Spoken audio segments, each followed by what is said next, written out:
Ever since I first beat the game for the first time back in 2019, Loist Interactive's Infra has been my favourite video game ever made. While the gameplay isn't what you'd call revolutionary in terms of scope, what the game excels most at is the level design, specifically the immersion and storytelling.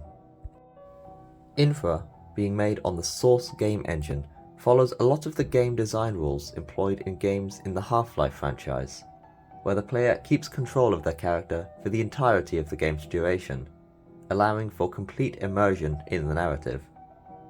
Infra, however, takes this a step further, with even the protagonist's involvement in uncovering the game's vast conspiracy being entirely based on the player's personal investment and understanding of the story.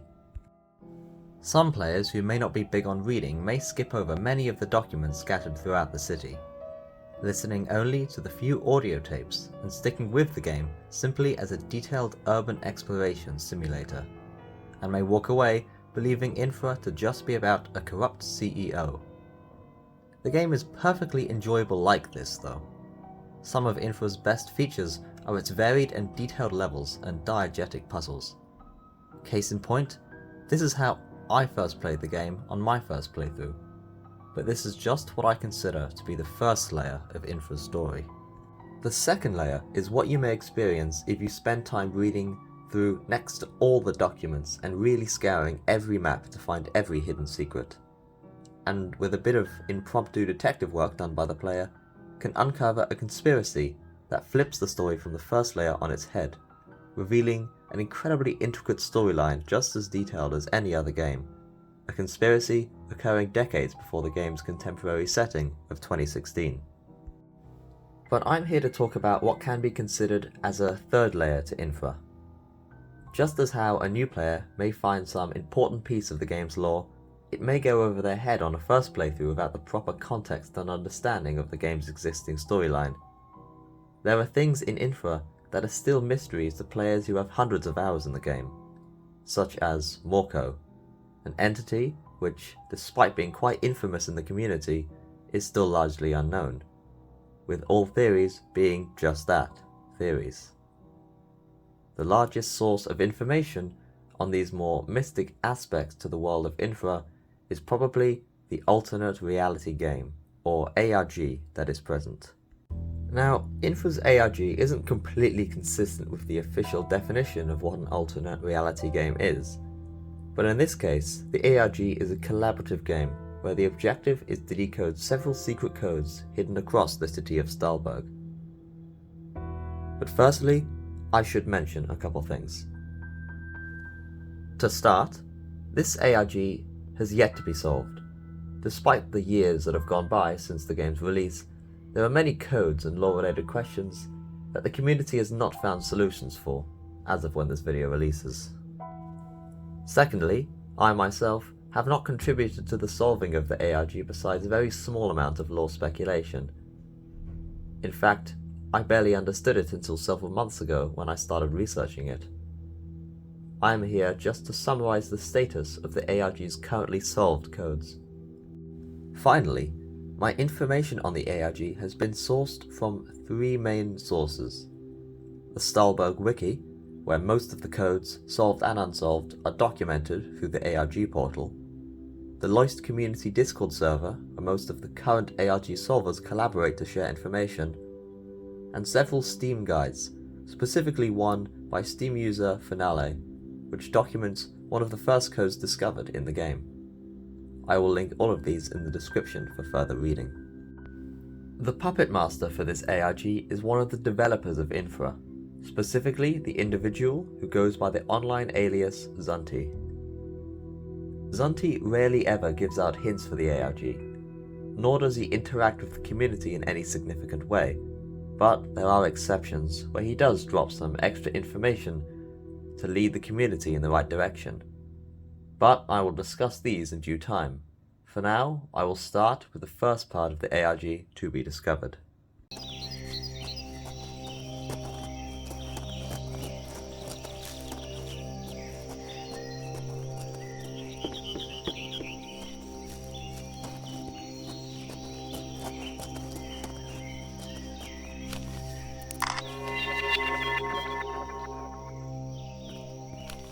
Smells like something died in here.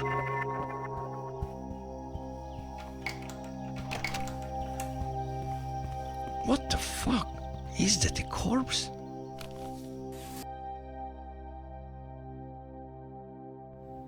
In Chapter 2, after exiting a cave, you can find a building. In the lower floor of the building, you can find a dead body with a tarp over it.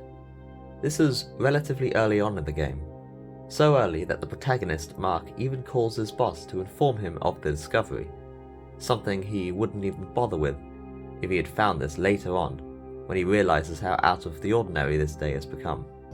Hey, I found a dead body. That's not funny, Mark. I'm serious. You mean like a dead animal? No, I'm pretty sure this is a dead guy.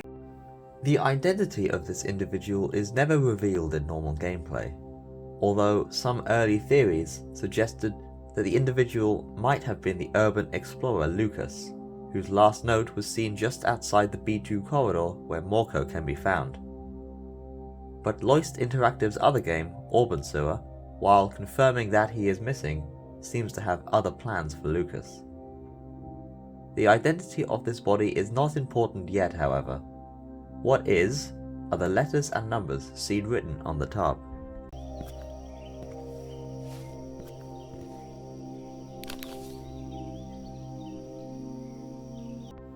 This is a collection of letter number pairs, with the letters ranging from B to G, and the numbers ranging from 1 to 4. At first glance, this seems like a hexadecimal code, with each pair representing a singular character, but this is ruled out by the use of the letter G, which is not present in hexadecimal, as well as being unintelligible if you do try and convert the pairs that do translate from hex. The actual solution is that these pairs represent an entire word on their own, with the conversion being found in other parts of the game. For instance, B1 represents the word I, as seen on the signal box for the train track seen earlier in the chapter, which I find quite amazing.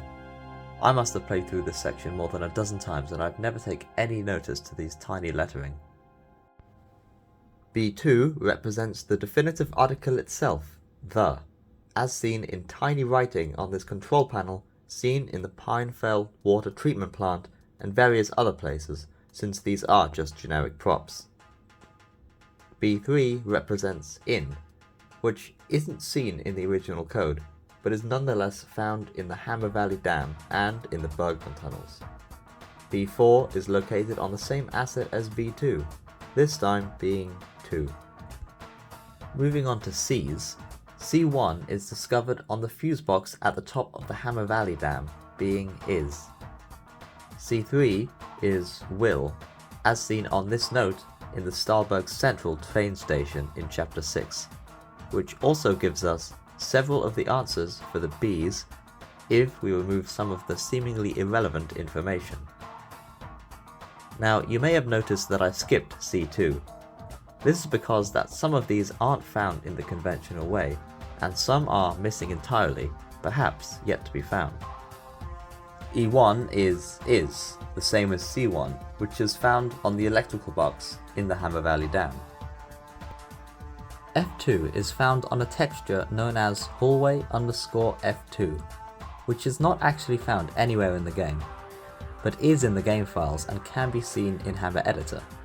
The texture somewhat similar to the many murals of Morco seen across the game.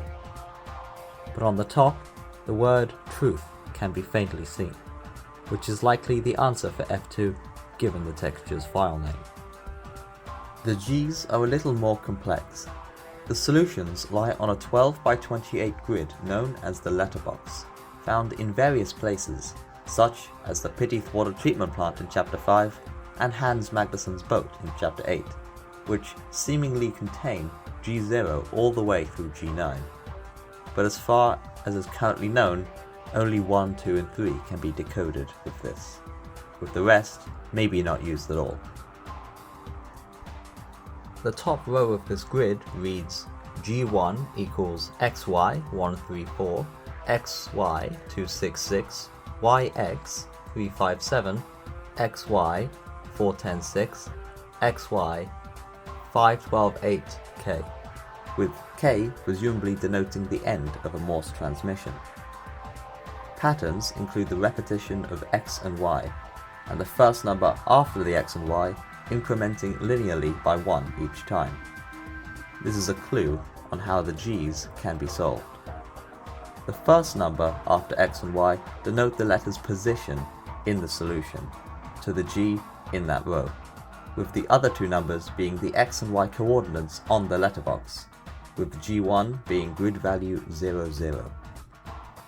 For instance, for XY134, the first letter of the answer is located on the X coordinate 3 and the Y coordinate 4, being R, and so on.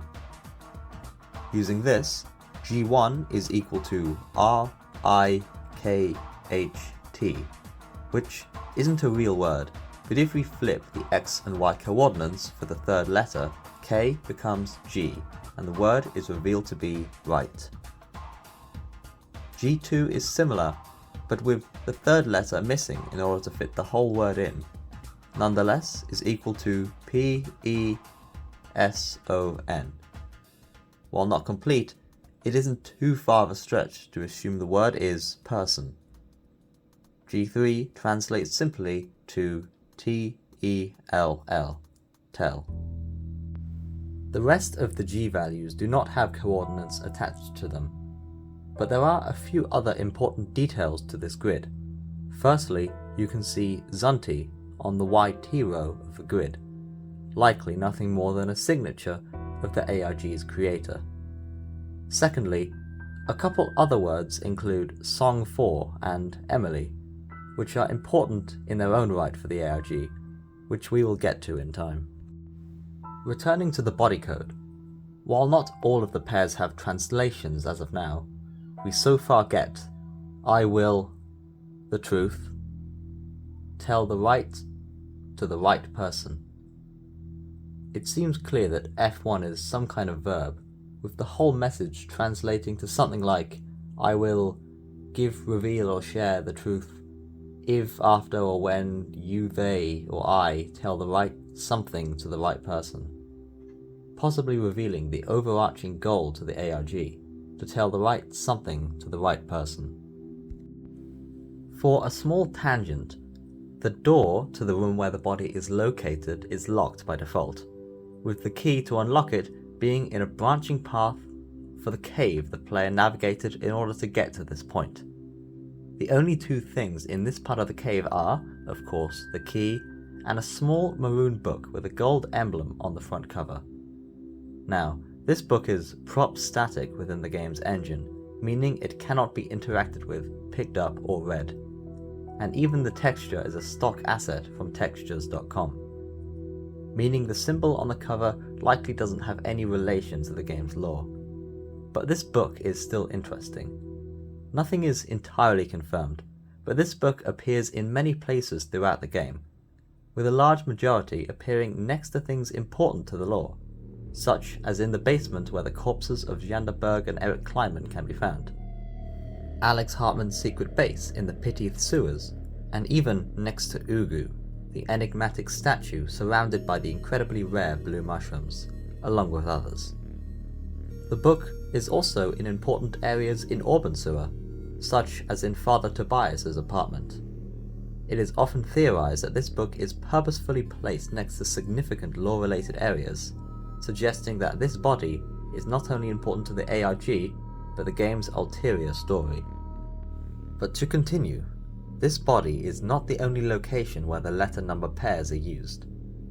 In the S&W bunker in Chapter 7, we can find the Scientist Accommodation Wing, where one of the rooms, G2, has been completely defaced by its occupant, Richard, the mad scientist who stole buckets of paint and created a huge mural of Morco, as well as an Ouroboros-type symbol on the ceiling, an ancient figure depicting a snake eating its own tail, often interpreted as a symbol of infinite renewal and birth.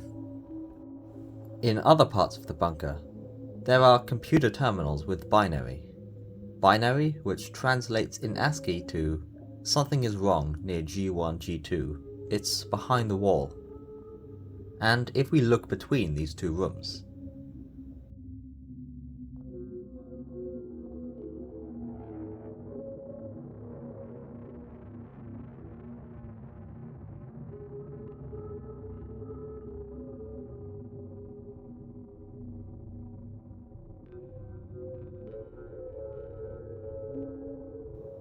we can find a shadowy figure, barely noticeable in the dark corridor, but also, literally in the walls, discoverable through a hole presumably created by Richard, we can find a hidden room with a control terminal within it.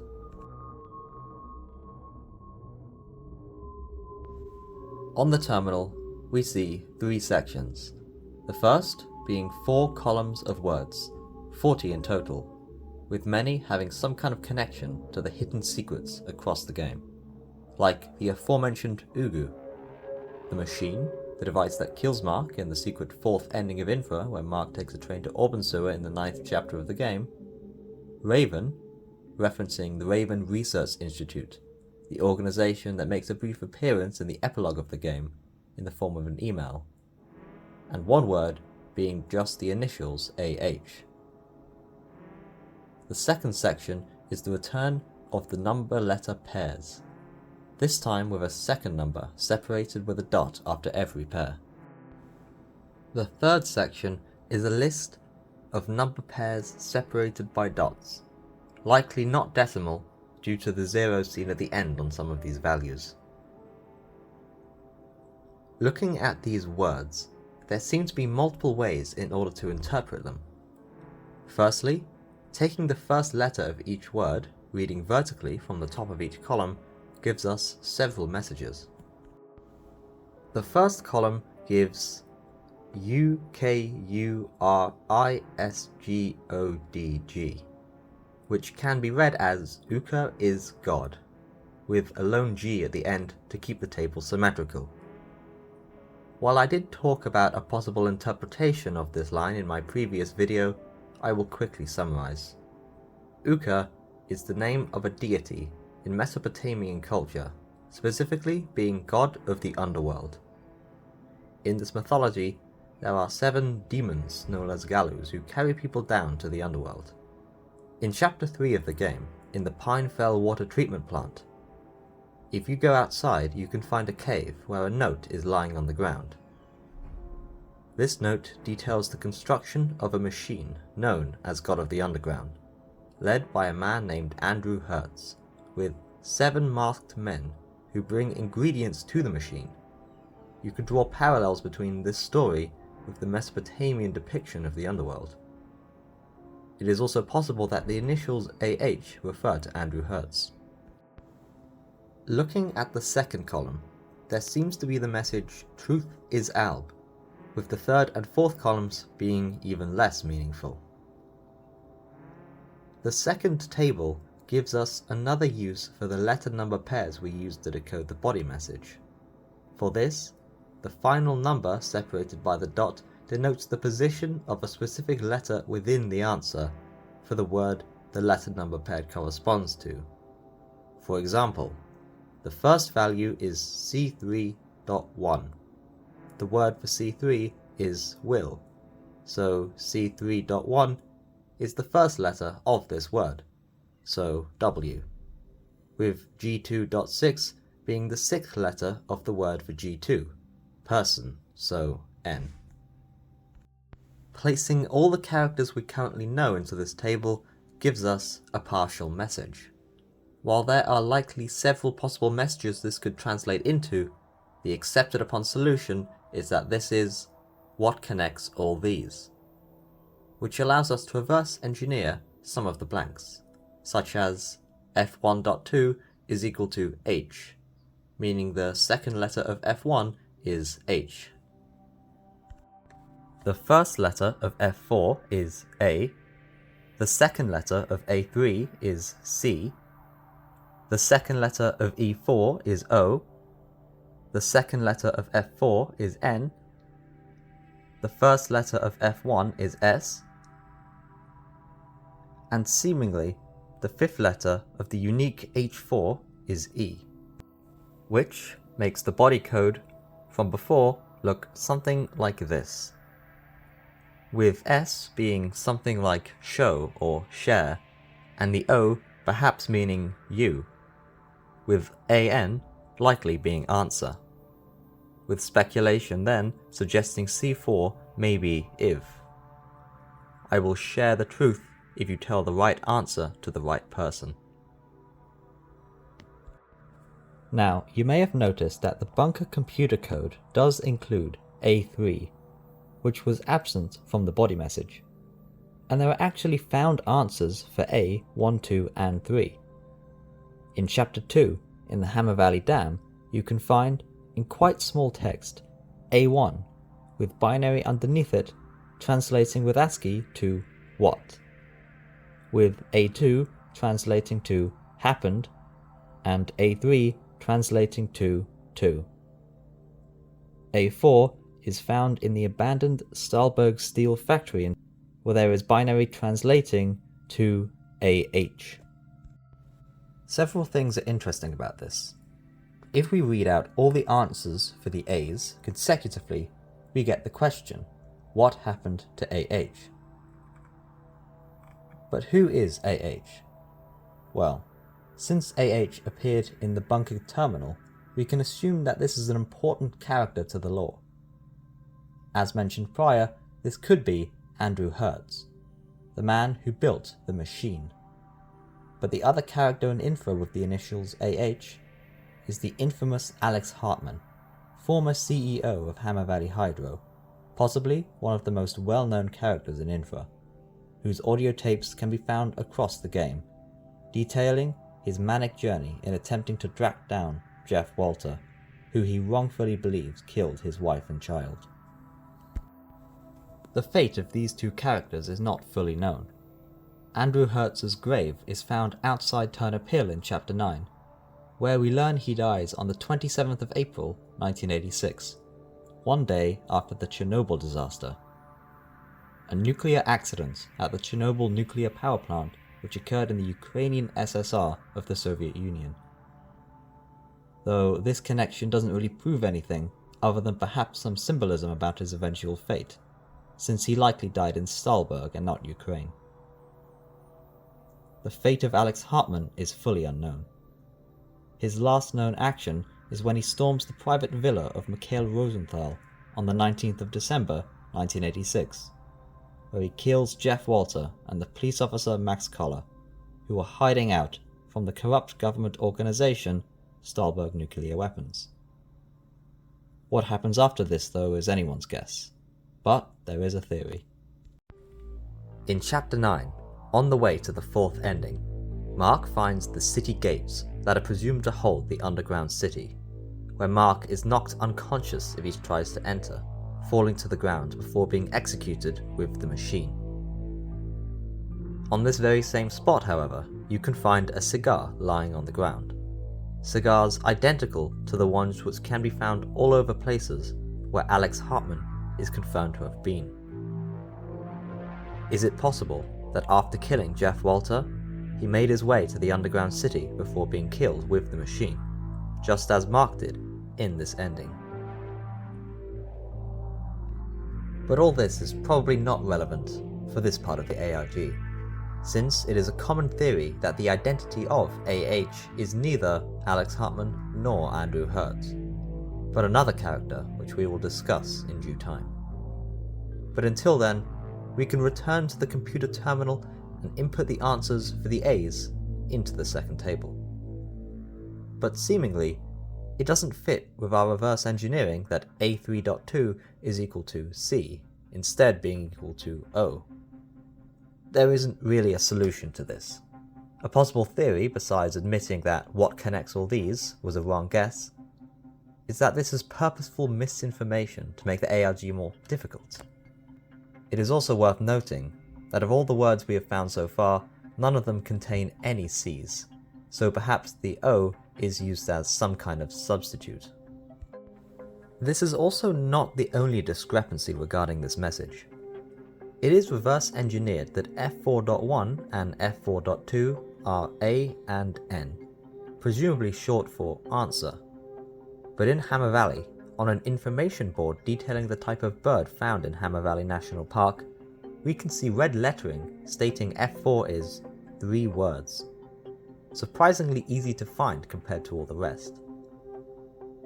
There are 4 ways that we could resolve this discrepancy.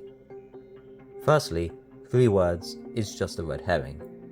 The text is written in red, but the board it's written on is all about birds and not fish, so maybe it's a red heron. This is an unsatisfying answer though. Another possible solution is that the answer beginning AN is a misleading detail, which would make the body code, "I will share the truth if you tell the right 3 words to the right person." Which makes sense grammatically, suggesting we need to find 3 words to give to the right person. Thirdly is the theory that the solution for F4 is made up of 3 words, with answer being just one of these words. But fourthly, the most likely theory is that the literal answer is made up of 3 words, and the text in Hammer Valley is a description of the content of F1 and not the solution. Given all this evidence and a healthy amount of speculation, we are given a question, a statement, and a clue. What connects all these? I will share the truth if you tell the right answer to the right person, and the answer is made up of 3 words.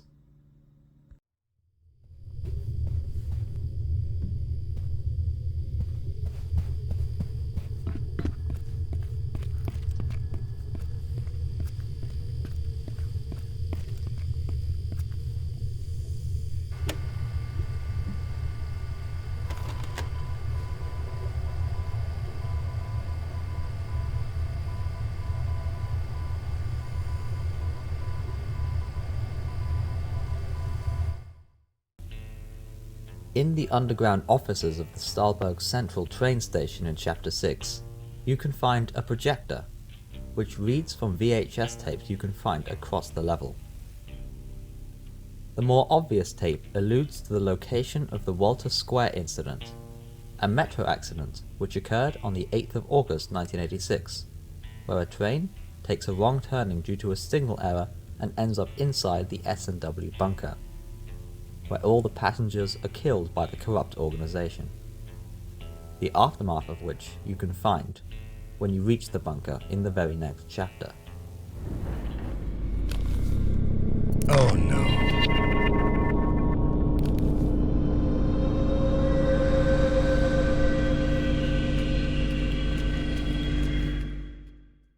The other VHS tape is a little more mysterious.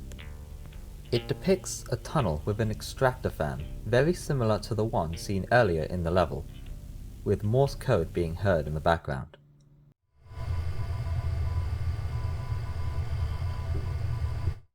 The Morse can be easily translated, giving us a message,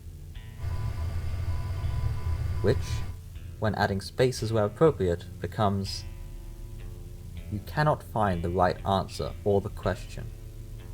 But if you can find him, you can ask. Maybe he gives you. This place is you can see AH." Again, we see yet another reference to this AH, and, judging by this Morse message, is the right person seen in the body message. Yet another place where we can find a reference to AH is in Hammer Valley in Chapter 2, inside a cave located by the river. Inside, we can find a mural with various terms surrounding some kind of symbol. Other phrases include water trees, legend of the underground, and mask. But I think it's finally time to piece together who this AH could really be. In Mikhail Rosenthal's private villa, found in Chapter 9, we can find various law-related items, including, but not limited to, the audio tapes of Jeff Walter and Max Coller's deaths at the hands of Alyx Hartman. "You did more than that. You destroyed my life. You killed my wife, my child, and this whole damn city." "Put the gun down!" A secret compartment in the wall containing a gun.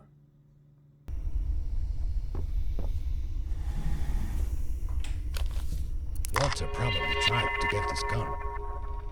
A list of key operatives involved in the S&W conspiracy. Interesting. A container of radioactive polonium-210.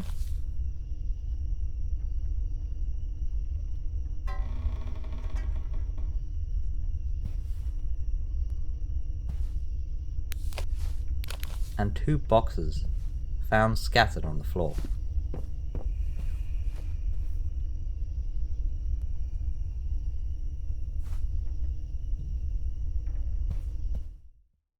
These boxes are, like the Maroon Book, prop static in the game engine, so cannot be interacted with. But these boxes are still interesting for several reasons. Looking in Hammer Editor, these assets have the file name Hartman Woodbox 001 and Hartman Woodbox 002, suggesting they were owned by Alyx Hartman, leading us to assume that Hartman brought these boxes with him when storming the villa for whatever reason.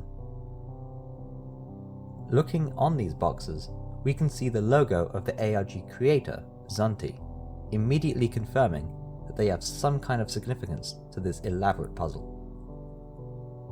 Alongside the logo, we can see the code 1M222Y on the first box and 12-2B11317 on the second box. It seems as if some of these numbers can be converted into letters to read out 2 words. It has been figured out with a bit of trial and error that 1M222Y means Emily, with 12-2B11317 becoming Albert. This may seem quite random, but there is some precedent. The number 2 is used in both of these codes, so it's not as if they're entirely unique guesses. They do somewhat further decrease the probability that this is a coincidence, that 2 fairly common names are found within this code. These 2 names could have also appeared beforehand in the ARG. For instance, the name Emily appears on the letterbox, with only 1 letter being out of place. Albert could have been the word that was cut off in the bunker computer code in the phrase "Truth is Alb." I know that brute forcing the solution isn't the most satisfying of a solution to a puzzle like this, but for now we are cursed with knowledge. But there is a discussion on how this could have been solved legitimately, if of course this wasn't the intended solution. But who are these 2 characters anyway?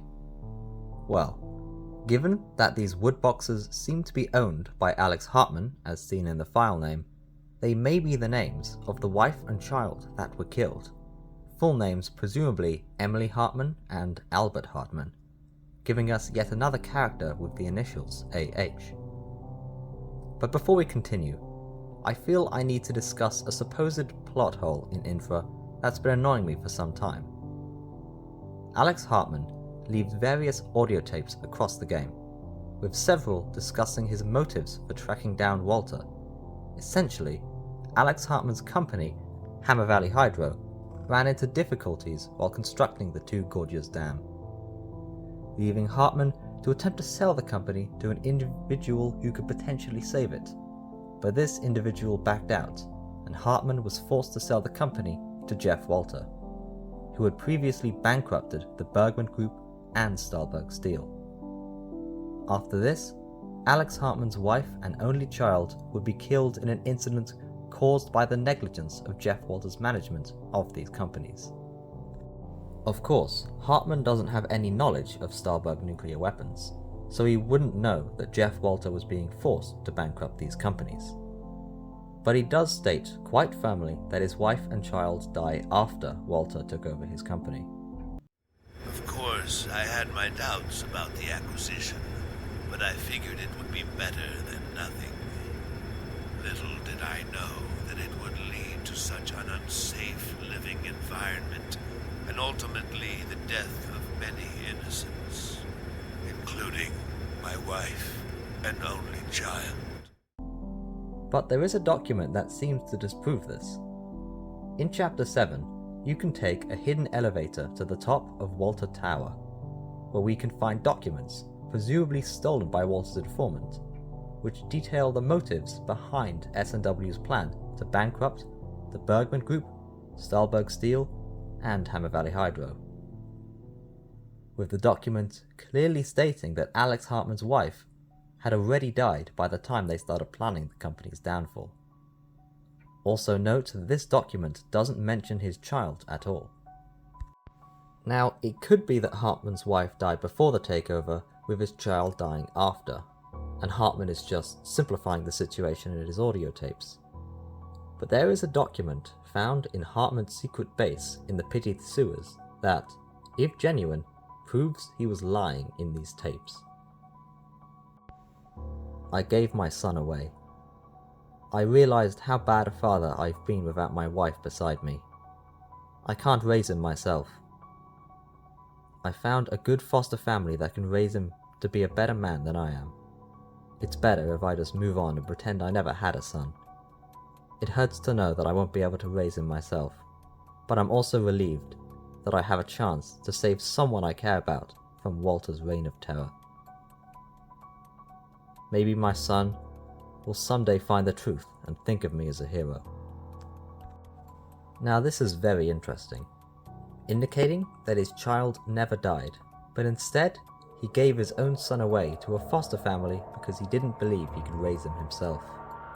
This opens more possibilities of his son being RAH, because it proves that he didn't die at a young age. There is another small detail. Returning to this note, we see a bit of text that has been crossed out. But there is a version of this note that removes these obstructions, and we can read what it says. Yesterday when I was talking about my son, Kleinman was acting very strangely. He even asked if I have a second son. What was all that about? Does Eric Kleinman know something that Hartman doesn't, about an individual with the surname Hartman? Or is Kleinman just as confused as we are at the discrepancy that Hartman's child is both alive and dead, and is trying to ask if they are two separate individuals? But to conclude, I think it's clear that another layer to INFRA's story is emerging. A story with characters whose names are never spoken, with plot points thoroughly woven into the game's environment. There are, of course, so many more clues and secrets to this ARG, which I will cover in subsequent installments in this video series. But until then, thank you for watching, and bye.